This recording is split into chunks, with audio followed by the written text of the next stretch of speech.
قل هذه سبيلي أدعو إلى الله على بصيرة أنا ومن اتبعني وسبحان الله وما أنا من المشركين. Assalamualaikum warahmatullahi wabarakatuh. Alhamdulillah. Wassalatu wassalamu ala rasulillah wa ala alihi wa man tabi'ahum bi ihsan ila yaumiddin. Allahumma inna nas'aluka ilman nafi'a wa rizqan thayyiba wa amalan mutaqabbala. Puji syukur kita panjatkan pada Allah. Salawat lan salam mugi-mugi tercurah pada junjungan kita Nabi besar Nabi Agung Muhammad sallallahu alaihi wasallam. Baik Bapak dan Ibu-ibu sekalian, malam hari ini malam Senin Pahing. Nanti ada dua pembahasan yang kita bahas. Yang pertama surat Quraisy. Surat Quraisy. Lalu yang kedua kita akan lihat tentang pembahasan sholat. Nanti kalau tambahkan setiap kali pertemuan bagaimana kita cara sholat yang benar. Baik, kita mulai saking surat Quraisy. Kalau tuntun ji. A'udzu billahi minasy syaithanir rajim.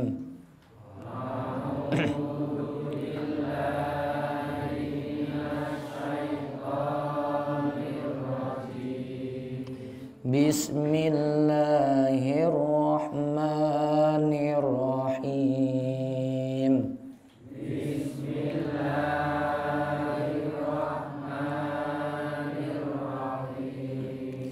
Li'ilafi Quraisy.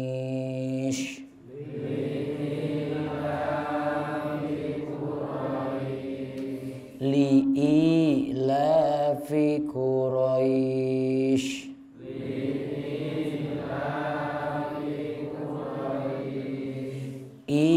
Ilafihim. Ilafihim. Rihlatash syita'i was-shayf.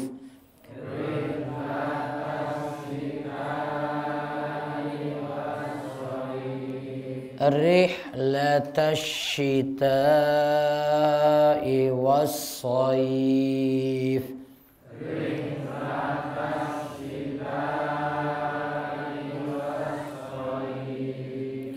Falyabudu rabba hadzal bait.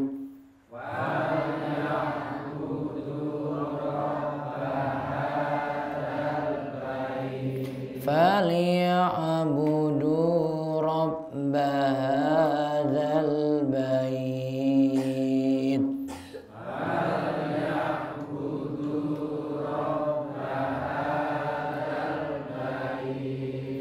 Alladzi at'amahum.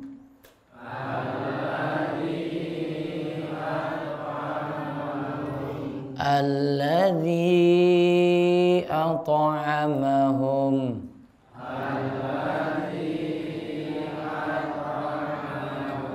Min ju'in wa amanahum.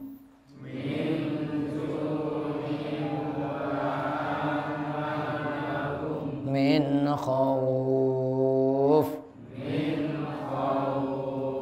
Alladzi at'amahum min ju'.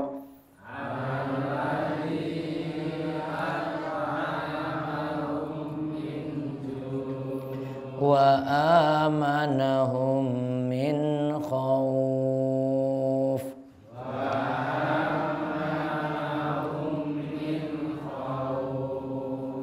li'ilafi Quraisy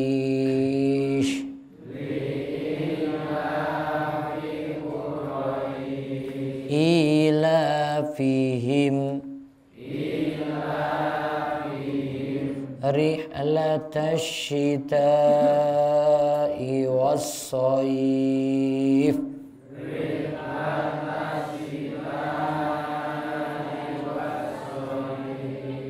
falya'budu rabba hadzal bait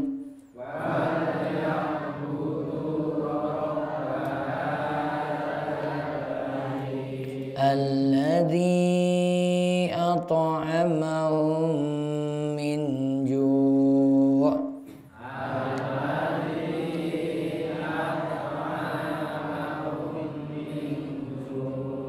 wa amanahum min khauf.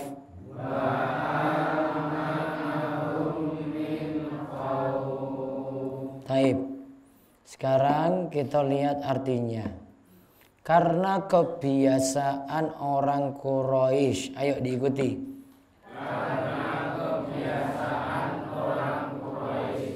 Mereka melakukan perjalanan. Musim dingin. Dan musim panas. Maka sembahlah Allah. Rabb yang memiliki Ka'bah, yang telah memberi kalian makan sehingga tidak lapar dan memberikan rasa aman sehingga tidak lagi takut. Baik, ini namanya surat Quraisy. Quraisy itu salah satu suku yang ada di kalangan bangsa Arab. Dan Quraisy itu terhormat. Keturunan yang paling mulia di kalangan bangsa Arab. Yang jadi simbahnya di atas itu bernama Qusay. Ya, yang menjadi simbahnya yang di atas yang disebut Quraisy itu bernama Qusay. Apa? Qusay. Nanti turun akhirnya sampai pada kakek Nabi Shallallahu Alaihi Wasallam Abdul Muttalib. Lalu turun lagi pada putra Abdul Muttalib yaitu Abdullah. Baru kemudian pada Nabi kita Muhammad Sallallahu Alaihi Wasallam. Turun temurun seperti itu. Jadi garis keturunan Nabi itu dari orang yang mulia. Dan itu simbah-simbahnya dulu itu tokoh-tokoh penting di kalangan orang Quraisy. Abdul Muttalib itu punya peran besar hidupkan air Zam-Zam. Air apa? Zam-Zam. Ki wis tau nyoba urung ya iki? Zam-Zam. Pun. Pengen malih? Iya sesuk tak nei. Tak tuku sik ya wis ora ono. Terus putranya saking Abdul Muttalib itu ada 10. Sing paling tua jenenge Haris. Sing paling enom Abbas. Terus tengah-tengahnya nanti pokoknya di antara 10 tadi ada putra Abdul Muttalib namanya Abdullah. Abdul Muttalib pernah bernazar. Kalau aku duwe 10 anak putra, maka salah satu akan saya sembelih. Yang dipilih untuk disembelih diacak. Ya, nanti keluar saking undian, saka undian. Nah, kalau nama ini terpilih berarti nanti disembelih. Punya berapa putra tadi? 10. Ternyata memang punya 10 putra. Akhirnya nazar ini harus dilakukan. Ketika itu diundi, ternyata yang terus keluar itu nama Abdullah. Diundi lagi, keluar lagi Abdullah. Diundi lagi, keluar lagi Abdullah. Iki kok Abdullah terus? Yang nanti jadi bapaknya Kanjeng Nabi. Makanya ketika itu ada yang beri saran pada Abdul Muttalib, sudahlah kamu gak usah tunaikan nazar itu, cukup ganti aja, bayar kafarat.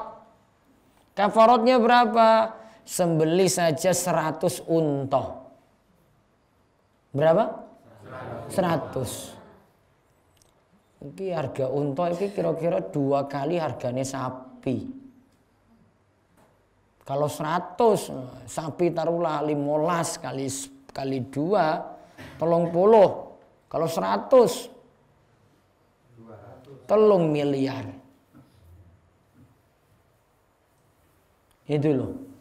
Sampai bayar tebusan kayak gitu. Akhirnya selamatlah Abdullah.